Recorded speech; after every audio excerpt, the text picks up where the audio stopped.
ওদালগুৰিৰ ভৈৰৱকুণ্ড পৰিষদীয় সমষ্টিৰ অন্তৰ্গত অদলা ভিচিডিচিত ব্যাপক দুৰ্নীতি চেয়াৰমেন প্ৰদীপ ভুজেলে দুৰ্নীতিত লিপ্ত হোৱাৰ অভিযোগ প্ৰধানমন্ত্ৰী আৱাস গৃহৰ নামত আবণ্টিত ধন আত্মসাৎ কৰা বুলি অভিযোগ হিতাধিকাৰীৰ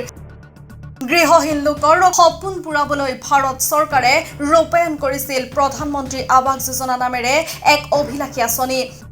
এই আঁচনিয়ে সামৰি লৈছিল দেশৰ গাঁও চহৰৰ লাখ লাখ পৰিয়ালক কিন্তু প্ৰায়ে এনে আঁচনিৰ গৃহ নিৰ্মাণৰ ক্ষেত্ৰত বিভিন্ন স্থানৰ পৰা নিৰ্মাণ কাৰ্যত দুৰ্নীতি কিস্তিৰ ধন হৰলুকি আদি অভিযোগ উত্থাপিত হৈ আহিছে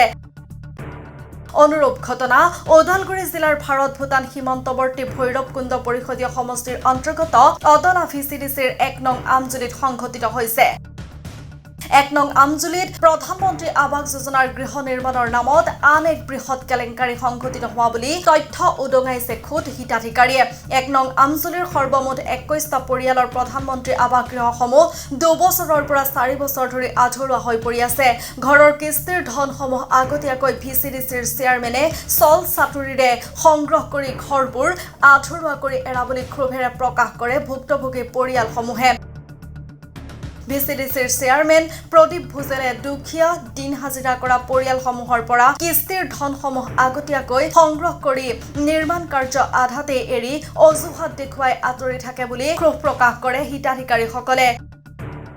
ইতিপূৰ্বে উপায়বিহীন হৈ পৰা উক্ত হিতাধিকাৰীসকলে হৰিশিঙা থানাত চেয়াৰমেনৰ বিৰুদ্ধে কিস্তিৰ ধন সংগ্ৰহ কৰি ঘৰ নিৰ্মাণ নকৰাৰ অভিযোগ দাখিল কৰিছিল যদিও কোনো ধৰণৰ সুদুত্তৰ নোপোৱা বুলি প্ৰকাশ কৰে হৰিশিঙা থানাত চেয়াৰমেন প্ৰদীপ ভুজেলে 1.5 মাহৰ ভিতৰত ঘৰসমূহ সম্পূৰ্ণৰূপে নিৰ্মাণ কৰি দিব বুলি হিতাধিকাৰীসকলক কথা দিছিল যদিও আজি 6 মাহ দিন উকলি যোৱা দিগবিদিক হেৰুৱাই পেলাইছে প্ৰতিটো পৰিয়ালে মই এইটো 1 নং আমজুলি কলনীৰ সঞ্জয় বড়ো এতিয়া মই মানে কৈছোঁ যেতিয়া আমাৰ এইটো 1 নং আমজুলি কলনীত ইমান দৰ্শকে চৰকাৰী ঘৰ পাবলৈ আছে আজিলৈকে 2022 চনৰ ঘৰটো একো এটা সিদ্ধান্ত হোৱা নাই সিদ্ধান্ত নোৱাৰ বাবে কাৰণে আমি থানাটো দুবাৰ গ'লোঁ প্ৰদীপ ভুজেলক আমি কিবা হৰিশিঙা থানাত গৈ পেলাই তাত ৰিপৰ্ট দিলোঁ ৰিপৰ্ট দিওঁতে এই থানা উঠি আগত কৈছে চেয়াৰমেনে প্ৰদীপ ভুজেলে মই আজলৈকে বনাই আছোঁ বুলি কৈছে আমি কৈছিলোঁ তাক আমাৰ ডিচেম্বৰৰ আগতে ঘৰটো ক্লিয়াৰ হ'ব লাগে নৱেম্বৰ মাহতে বনাই দিব লাগে আজি ডিচেম্বৰ মাহ পাৰ হৈ পেলাই জুন মাহ আহি পালে কিন্তু তেওঁ এতিয়ালৈকে আজিলৈকে একো আমাক সিদ্ধান্ত কৰি দিয়া নাই আমাৰ ঘৰত সি বনাই দিম কৈ পেলাই ইটাবিলাক মামৰ খাই গৈছে চিমেণ্টে শিল হৈ গৈছে শিল বালুবিলাক মাটি হৈ গৈ পৰি গৈছে তেনেহ'লে আমি সেইটো আজি তেওঁ বনাই দিম বুলি কৈ আছিল তেওঁ বনাই দিয়া নাই এতিয়া আমাৰ সেইবিলাক পুৰণা ঘৰৰ মাটি বালু চিমেণ্টৰ লগত সেই ঘৰ বনালে আমাৰ ঘৰটো ভালকৈ থাকিব জানো এতিয়া আমি চৰকাৰে ভাল সুবিধা দিছে আমাক হাত খিলিলে ভাঙি পৰি যায় কাৰোবাৰ ঘৰটোত খিলিবই নালাগে এনেহে পৰি আছে এনে ছাগল গৰু কিবা কৰিলে ঘূৰ্ণি মাৰিলে পৰি যায় সেইকাৰণে মই যেনিবা নতুন বালু নতুন চিমেণ্ট নতুন শিল আনি ইটা আনি পেলাই আমাৰ ঘৰটো ভালকৈ বনাই দিব লাগে মই আমজুলি 1 নং আমজুলি কলনীৰ পৰা সঞ্জয় বড়ো মই কৈ ঘৰটো মই এতিয়া হিচাপত পাইছোঁ 21খন ঘৰ আছে সমষ্টি আমাৰ ভৈৰৱকুণ্ড ভিচিডিচি ওদলা কিন্তু মই লিংকৰ ওপৰখিনি মই নিজৰ ব্যক্তিগত চেয়াৰমেনৰ হ'ল কাণত যাওঁতে কাণলৈ গৈছে তলৰখিনি চেয়াৰমেনৰ ওপৰখিনিহে আমাৰ বুলি ক'লে মই এতিয়া 3-4 লাইন ইটা গাঁঠো এতিয়া মোক পইচা আহি ওলাই দিয়া নাই এতিয়া সেইটো কাৰণে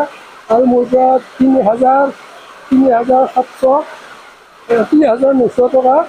তাৰপৰা বেলেগ চেয়াৰমেনৰ পৰা পাব লাগে এতিয়া শনিবাৰে দিম বুলি কৈছে কালি যদি লাগে সেইটো কি কৰে সিহে জানে লোৱা নাই তাৰমানে মোক বনাব দিছে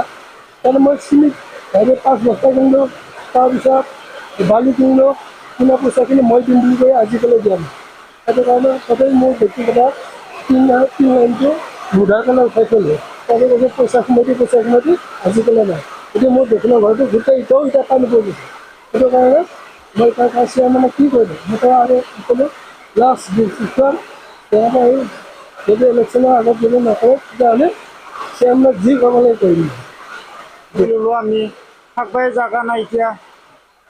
অলপ সৰু ঘৰতে কেনেকুৱা থাকিম আমি এতিয়া মায়ে থাকবো না আমিয়ে থাকিম এতিয়া এনেকুৱা অৱস্থা হৈ আছে আৰু থকা ঘৰটোৱে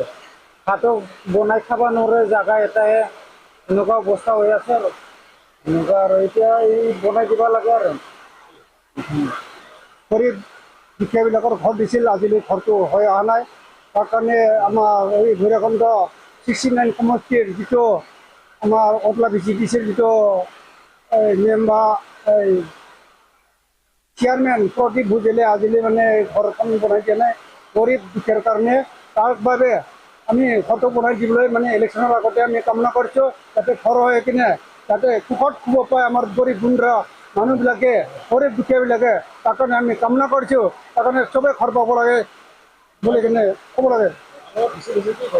আমাৰ অতলা ভিচিডিচি হয় আমাৰ প্ৰদীপ ভুজেলে হয় আমাৰ চেয়াৰমেন হয় আমাৰো দিম বুলি কিনে মানে একাউণ্টবিলাক চব নিজে গাইড কৰি লৈছে গাইড কৰি লৈ কিনে একাউণ্টবিলাক পইচাবিলাক লয় তাৰপিছত ঘৰ বনাই দিম অমুক দিনা দিম বুলি কয় কিন্তু আজিলৈ হৈ অহা নাই তাৰ কাৰণে পইচা লৈছে পইচা লৈ পেলাই এনেকৈ জব্দ কৰি থৈছে আমাৰ